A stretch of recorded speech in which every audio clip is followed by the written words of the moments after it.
Stand clear of the closing doors, please. Welcome to Subway Sports Talk. My name is Peter Kennedy, and I am your host. Thank you so much, as always, for tuning into SST, Apple Podcasts, app, Spotify, YouTube. You hear me say these words, so you found us. Don't forget to subscribe, rate, review on the podcast apps. Subscribe, hit the notification button. Maybe leave a comment if you're watching along with us on YouTube. If you're feeling me eye to eye right here, talking some NBA basketball, because it's play-in season, baby. It's not quite playoff season yet, even though we're basically there. We just have a couple of important games to come up to first. That includes, of course, the Nets taking on the Cavs for the 7-8. We got the Hornets Hawks for the 9-10 and a chance at the 8. Then in the Western Conference, we got the Clippers and Timberwolves, which should be a really good game. And then the Spurs and Pelicans in that 9-10 range, looking to play for that 8 seed. We're going to have some great games, and it's going to be a whole lot of fun. And obviously, the Nets are the talk of the town in regards to that, because they are looked at as a team that has a chance not only to, win their playing game, but then go give the Boston Celtics a real problem, or the Milwaukee Bucks a real problem, or the Miami Heat, if they end up in the 8 seed, a real problem. This is something that has been talked about ad nauseum. Guess what? I'm going to do it again because I have some thoughts. But first, let's hear from our friends over at DraftKings. The NBA playoffs mean next level basketball. Get ready for all the action by betting the play-in tournament with DraftKings Sportsbook, an official sports betting partner of the NBA. New customers can bet $5 on any team to win and get $150 in free bets instantly. Did you hear that right? Yeah, you got to bet on a team to win, but they don't even have to win for you to cash out. So you might like the Nets like a sane person to beat the Cavaliers, but even if you bet on the Cavaliers $5, you win $150 instantly, and then maybe you're going to lose the $5. But you clinch the win no matter what. All DraftKings Sportsbook customers can also bet NBA hoops with same-game parlays. Combine multiple bets from the same game for a bigger payout. The more legs you add, the more money you can win. I think you got to put in some Kyrie props in there. Kyrie three-pointers, Kyrie over points, Nets money line, KD something or other. Maybe KD assist. Did you see that the other day? KD dropping dimes. All right. Add that to your same game parlay. You might like the way it looks. Plus, for each day of play-in, get a risk-free bet up to $10 in your same game if your same game parlay doesn't hit. Download DraftKings Sportsbook app now. Use promo code TBPN. Bet $5 on any NBA team to win their game during the play-in tournament and get $150 in free bets instantly. That's promo code TBPN at DraftKings Sportsbook, an official sports betting partner of the NBA. Minimum age and eligibility restrictions apply. See show notes for details. All right, there we go. You know what to do now on the DraftKings front. Place your $5 bet. You get $150 free. You're going to be a happy camper. Maybe you put more than $5 and you walk away with like 170, 175, 200 if you're feeling frisky. Who's to say? Who's counting? I don't know what you got in your wallet. I'm just saying that's a good one right there. New customers, TBPM. That's it. It is what it is. But we do got this exciting game now. We got the Nets at the Cavs. It would have been more exciting, of course, if the Cleveland Cavaliers didn't, fall apart down the stretch. And it seems rude. That seems wrong to say it in that manner because it's not their fault. It's not like they just started playing terribly. They had a bad run of injuries. They had first, obviously, the Colin Sexton injury, which didn't affect them too bad because they had the Ricky Rubio signing in the offseason that really helped them get going, helped keep them steady, helped take some pressure off Darius Garland in his candidacy for most improved player, and then Mobley in his run at Rookie of the Year, Allen as an all-star this year, Jared Allen. They were a really good team. But then not only was Colin Sexton hurt, then Ricky Rubio gets hurt. And then things start to slip a little bit, but they're still playing well. Jared Allen banged up. Mobley misses time. Oh, it was the run from hell for the Cleveland Cavaliers. It was actually like the opposite of what happened with the New York Knicks last year. The Knicks started off pretty much like 500 playing whatever basketball. Then they bring in Derrick Rose and they get healthy, and Julius Randle takes off all the way throughout the rest of the season, and they finish up at the 4-5 seed range, not starting off at the 4-5 through the All-Star and then falling apart. It was kind of the opposite, right?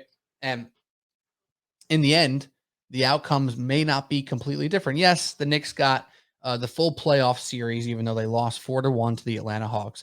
The Cavs may not. They still can get that series possibly if they take care of business against the Nets or the winner of Hawks Hornets. So it's not over yet. They still could have a nice playoff experience here. But let's be honest, it's all about the Nets, and it's all about who's going to face the Nets in the first round. It looks like if they take care of business, it will be Celtics versus Brooklyn. And that, man, that's got people excited, as it should. Because anytime you get a full week, week and a half, 2 weeks to watch Kevin Durant go up against elite talent and Kyrie Irving go up against elite talent like Jason Tatum, Marcus Smart on the defensive end, that Celtics team that's been really, really good since the All-Star break, you sign up for it and you watch it and you and you enjoy it. That's just how it goes, right? But what is it about these Nets that even after seeing all these struggles give us some reason to believe they're going to actually deliver that sort of series that we all hope for? Because if you think about what they've accomplished this year, it's not quite as easy to understand why they're going to give Boston or Miami or Milwaukee or Philly or whoever they face off in the playoffs, first round or beyond, a real run for their money. The simple answer is Kevin Durant. The simple answer is when you got KD on your team, you got a chance. And that's the truth. And that's going to probably hold true. But in order for this team to truly hit stride and be a game changer or a series changing team, a playoff changing team, it's not going to be just Kevin Durant. It can't just be Kevin Durant. It has to be Kyrie. It has to be Seth Curry or Patty Mills shooting the ball. It has to be Nick Claxton and Andre Drummond not getting played off the court depending on the matchup. Those things are really important. And I went through it before I started recording here and I counted it up. Did you know that over 20 players played for the Brooklyn Nets this year? 24 to be exact. 20 of those players played 24 games or more. So that's well over a quarter of the season, nearly 2/3 of the season. I'm sorry, a third of the season played by 20 different players. I know a lot of Nets fans haven't been thrilled with Steve Nash and what he's done as a coach, but you have to look at this thing fairly and holistically. When Kevin Durant's been on the court, this has been a winning team. When Kevin Durant's off the court, not so much. So I ask you, Nets fan, who's upset with Steve Nash, who wants him out after this season. Obviously, you have to see how it plays out into the playoffs here. But if I told you at the beginning of the season that Kyrie would play games in the 20s, James Harden would stink and not want to be there and get traded, that Joe Harris didn't play at all, basically the entire season, right? Blake Griffin was a non-factor. LaMarcus Aldridge missed half the games. What would you think happened? What would you think if Kevin Durant basically led this team in games outside of Patty Mills with 55? That's it. Nobody else was an established just piece of the team outside of Patty Mills and Bruce Brown, who played 72. Kevin Durant, 55. He had more than Kyrie, who had 29, more than James Harden, who was healthy-ish, I guess, whatever, and then got traded. Doesn't even matter. LaMarcus Aldridge didn't get to 50. What was Steve Nash supposed to do? That's my question. What was he supposed to do? Supposed to still win 55 plus games? Still supposed to win 60 games without Kevin Durant and without Kyrie for way more than half the games? So before you rush to judgment about Steve Nash, you have to look at the situation with some sense of realism. They had a disaster from start to finish between the COVID and the vaccine stuff with Kyrie, with James Harden being out of shape and or hurt and then wanting out. Joe Harris missing a whole boatload of games. Joe Harris played 14 games. 14. Come on now. That's the core. That's who is supposed to carry you to being a championship contender. Literally, in an ideal world, before this trade happened, before Harden wanted out, before Kyrie didn't get vaccinated. Well, I guess he never got vaccinated, but you know what I'm saying. Who's the starting five? Who's the crunch time five? Kyrie, James Harden, Kevin Durant, Joe Harris, and then insert LaMarcus Aldridge, Nick Claxton, Bruce Brown, whoever it is, right? None of those guys hit stride at the same time together. And there were flashes and there were moments. When it's all said and done, you're going to look back on this year and say, what a year from hell. That's Steve Nash's fault. Not in my book. Is not Steve Nash's fault. Okay.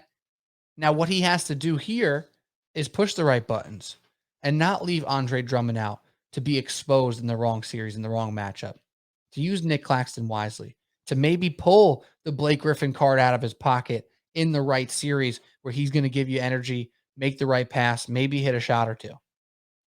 It's not over for Steve Nash. It's not like he doesn't have anything to prove. Of course he does. Of course he has things to prove. But to this point, when he has the guy who he signed up to coach and then a few of the other pieces, this team wins games, man. So before you want to kick this guy out and you don't know who's going to come in to be the next coach of these stars, take a look over to Tinseltown. They still call the Los Angeles town that? Tinseltown? I don't know. Go look at the Lakers. 2 years ago, Frank Vogel walking on clouds, walking on sunshine. Anthony Davis, the next great Laker big of all time. LeBron James, he might catch Kobe. He might pass Kobe. He might catch MJ. They just fired Frank Vogel, man. They just fired him. They didn't make the play in. And LeBron played just about the same amount of games as Kevin Durant this year. Frank Vogel, gone. See you later. Anthony Davis missed hella games. Gone. What are the Lakers going to do now? They're going to hope that Doc Rivers blows it again for Philly so they could bring him in to coach the Lakers? What is that? Where is your better option? I say this to Knicks fans all the time too. You want to fire your coach, who you bringing in? Because guess what? The types of coaches that like Memphis has brought in, who have done an incredible job, that doesn't work in New York. Can't bring in Dave Yeager, unknown. And right now, the coach of the Grizzlies, current coach, is actually slipping my mind. And I'm going to look it up here quickly and multitask. Taylor Jenkins. Thank you, Google. The Knicks going to bring in a Taylor Jenkins. Who's the Taylor Jenkins? Where's the next one? I don't know. Do you? Because if you say Mark Jackson to me, that's when I hang up the conversation. That's when I don't want to hear what you have to say anymore. Guy hasn't coached in nearly 10 years for a reason, right? So before you kick Steve Nash to the curb, can we at least talk about who you're going to replace him with? Can we at least watch how this playoff series play out? What if they knock off Boston? What if they take Milwaukee to 7 again? What if they freaking make the conference finals the finals? So before you kick this guy out of the curb, take a look at the Lakers, see what they just did to Frank Vogel and how they didn't even make the play in, and count your blessings that you still have Kevin Durant. He's still one of the best 4 players in the league, best player on any given night, and you have a chance. You have a serious, serious chance. On the other front, in the Eastern Conference, I forgot to mention, though, -8.5 for the Brooklyn Nets. -8.5. It's a tricky line. I don't love it. I think everyone and their mother is going to want to bet the Nets, so I get it. It doesn't excite me, the 8.5. I'm not going to lie. I probably won't touch it. Talking about the DraftKings thing before, about the same game parlay, what I would do is take the minus. I think it's pretty hefty. It might be like a -700. And then you throw in the Kevin Durant to get 25. I like the Kevin Durant assist prop perhaps here. You can play it down to 4. You can play it even lower than that, depending on how you want to play with the odds. That's how you got to bet this game if you're going to really bet it and want the Nets to win and expect the Nets to win like they should, and throw in the Darius Garland 20 plus, and then you're off and running. Kyrie as well. These guys are going to show out. In a game like this, it's one and done. KD and Kyrie go down swinging. If they go down at all, they're going to get theirs. They're going to both score some points. I think Garland does the same on the Cleveland side. Durant assists, Brooklyn money line. That's how I'm going to look to bet this game. And maybe I'll post that before the night actually happens here. But moving on in the Eastern Conference here, you have the Hawks and the Hornets. That's a little bit of a closer spread.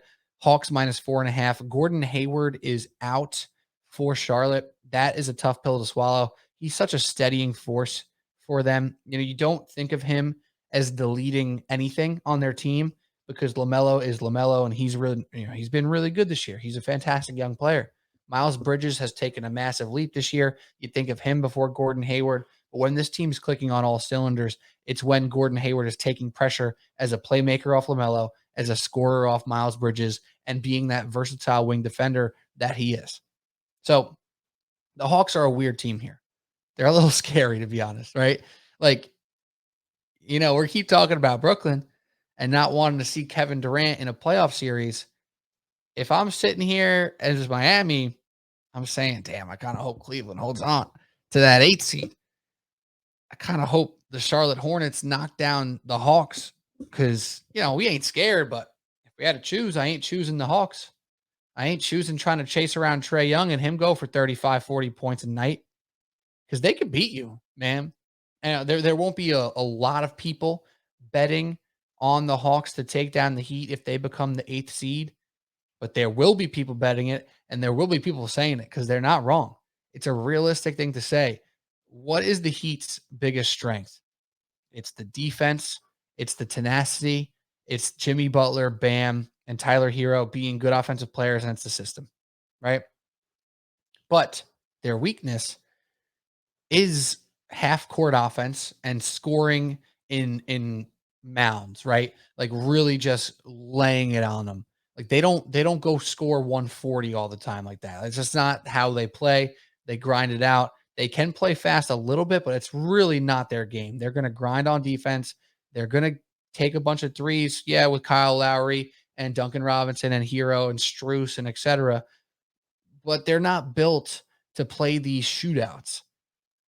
And if Trae Young figures out a way to make Tyler Hero pay as a defender, and Bam is not able to be as effective as we know him to be as a defender on Trae Young because of the floaters and the lobs and the step backs and the shooting and the touch and everything, that's a scary place to be. We talked about the Hawks a lot this year. Maybe probably not as much as we should, honestly, because of how disappointing they were in a lot of regards. They really were disappointing, but they still have a load of talent. Like Trey's numbers this year are silly. He's 28, 4, and almost 10 assists. PR, all the efficiency, very solid. Now, it's been disappointing for them. The defense hasn't been good. John Collins, solid. Bogdanovich, my boy, hasn't been phenomenal, but they still got talent, and I'd still be scared of them. So if I'm the Heat, I'm rooting for Cleveland to knock down them if they're in that situation. I'm rooting for Charlotte first and foremost on Wednesday. But I do like Atlanta in that game. If you really want to get frisky with it, I could actually plug this in real quick here. I have to imagine if you take the Nets and Hawks money line over the next couple days, you get a decent bet there. And yeah, you do. The Nets -400. I think I said 700 before. That was ridiculous. The Nets -400, Hawks -190 gets you to -110. I think that's a reasonable bet as well. Obviously, you're just betting on two favorites, so it's always a little bit sketchy. But -111 on DraftKings, I think you take that bet. I think you take it. On to the Western Conference. Let's talk about the Clippers and Timberwolves. This is a game that is actually underrated here. So in the Eastern Conference, you have all these teams over 40 wins, over 500, right? Nets, Cleveland, Charlotte, Atlanta, all above 500, all solid teams with probably disappointing stretches of the year, right? Atlanta should have been better. Brooklyn obviously should have been better. Cleveland was better, fell off. Charlotte, maybe this is what they were supposed to be. Over here in the Western Conference now, you got the Timberwolves at 46 and 36. You got the Clippers at 42 and 40, just over 500. After that, the Pelicans 10 games under, and the Spurs 12 games under. Like that's not that exciting. Okay. However, the Pelicans have been playing better. The Spurs are fighting for pop. You never want to take the Spurs for granted. But the game to watch is the Timberwolves Clippers at Timberwolves. Timberwolves are -3.5. And if you haven't watched the Timberwolves this year, let me just tell you this. First and foremost, Anthony Edwards is a little bit banged up, but he's supposed to play. It's all good. Karl-Anthony Towns is been on a mission this year.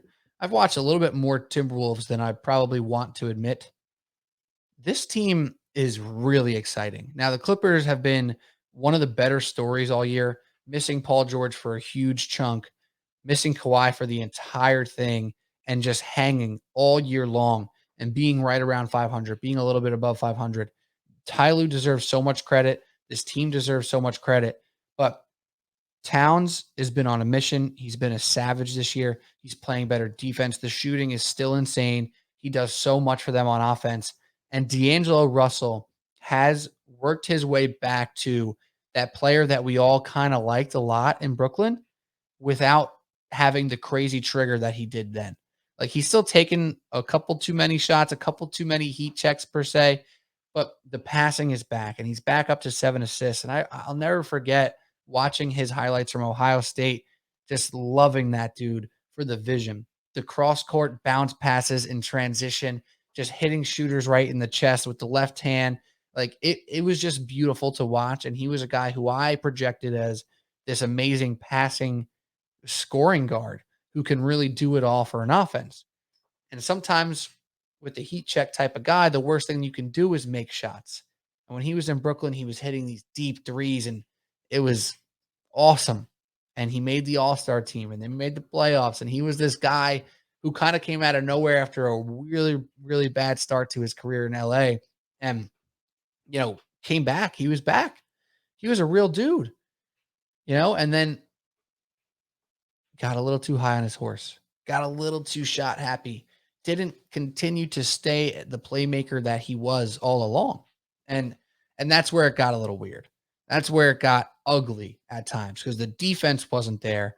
The playmaking wasn't showing up consistently like we know it could have, and the shots weren't falling. Well, guess what? Now the shots are falling at a decent clip. The assists are back up to 7. He's got 2 dudes next to him in Ant Edwards and Karl-Anthony Towns. And now the real kicker for this team, and when I say the real kicker, I'm slightly, very slightly tongue in cheek because, they're not the most important guys on their team, but Jared Vanderbilt. Jared Vanderbilt is a jumping bean out there, man. He's so energetic. He's all over the court. He's just killing folks on defense. I heard Bill Simmons and Russillo talking about how Towns technically could be like looked at as a forward because he kind of plays the center position, and Jaden McDaniels is very similar as well. Like, they're the guys who are playing off on defense and just flying around up at the rim, trying to block shots, rebounding, running, dunking. Like, they are athletic freaks who play hard on both ends. Vanderbilt and McDaniels have been super fun to watch this year. Combining them with that quote unquote big three of Russell, Edwards, and Towns, they're a hard team to beat. And, it's almost a shame that they're in the play-in, man. 46 wins is no joke. Now they have to play in against the Clippers. Ty Lue is one of the best coaches in the league, easy, bar none. And it's a tough matchup. Now, granted, if they do lose to the Clippers, they have lesser teams in the Pelicans and the Spurs. I think the Timberwolves win. They deserve to be in there. I think this is where we see Towns assert himself.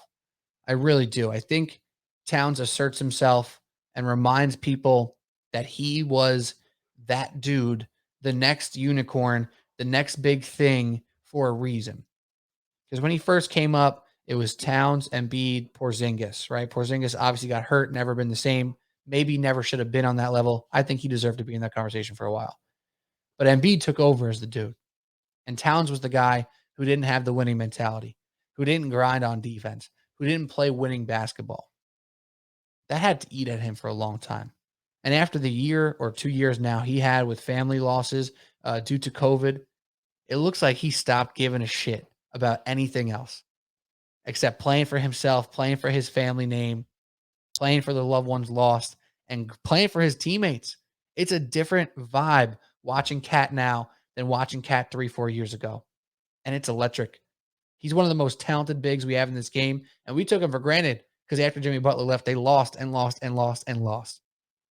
Well, now with Ant Edwards in town, with Russell in town, with a good culture, man, they got something going. This was a serious team this year, and they're not to be slept on. Now, I'm not saying they're going to go out, win this game and take the Grizzlies to 7, maybe beat them. I think they fight with the Grizzlies. I think they go 5 or 6 at minimum. I don't think they're not a team that's going to get swept. I don't see that, even though the Grizzlies are a well-oiled machine. I just can't wait to see Towns in this setting and see him continue to take that leap after leap after leap. Spurs Pelicans. I mean, listen, not the most exciting game. Two teams well under 500. You do get to see the Pelicans maybe for the first time this year, right? I'm sure a lot of you haven't watched a bunch of Pelicans games. I know I've only caught a handful, but CJ's been really fun since he's moved over to New Orleans. You got some good players. The guy that everyone talks about on NBA Twitter, on all the podcasts, that is a freak that I've checked out, specifically YouTube highlights. I had to see what people are talking about. Herb Jones just defending everybody and anybody out there on the court. So he's going to be a very dynamic piece to watch in this playoff playing game and see what happens after that. But I do expect it to be Timberwolves and Clippers. They've been better all year. They're well coached. They're good. And Paul George is back. So that obviously helps seal that deal a little bit for those two. As for the East, it's going to be the Nets. Let's not sugarcoat it. And I do think the Hawks come in and top, and I think the Heat start to feel a little. They got to smell downstairs. They might poop their pants a little bit. I don't know. I don't know. I'm just saying. I think that's a little nerve wracking for me. If I'm a Heat fan, I'm rooting for Charlotte. I'm rooting for Cleveland. I don't want to see Trae Young. And maybe if you tell me you're a Heat fan and you say, yo, Heat culture, bro, we ain't scared of Atlanta.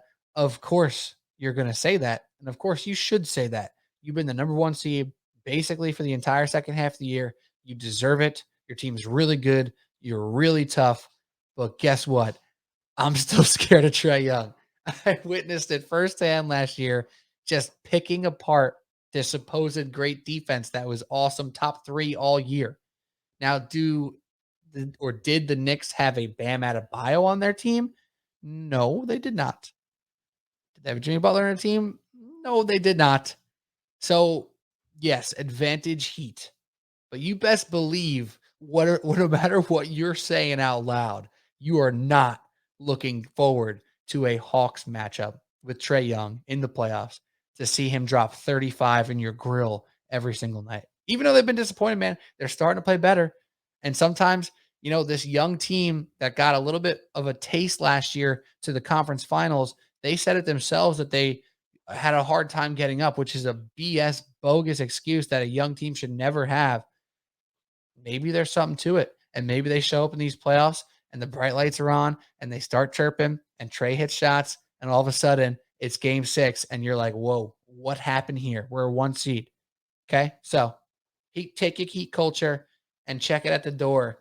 You don't want to play the Hawks. You want to play Charlotte. You want to play Cleveland. That's the fact of the matter. So that's all we got. I just want to talk about some playing stuff. We'll get into some playoff stuff as this starts to unwind. We know who the exact matchups are. We'll talk all the series at length.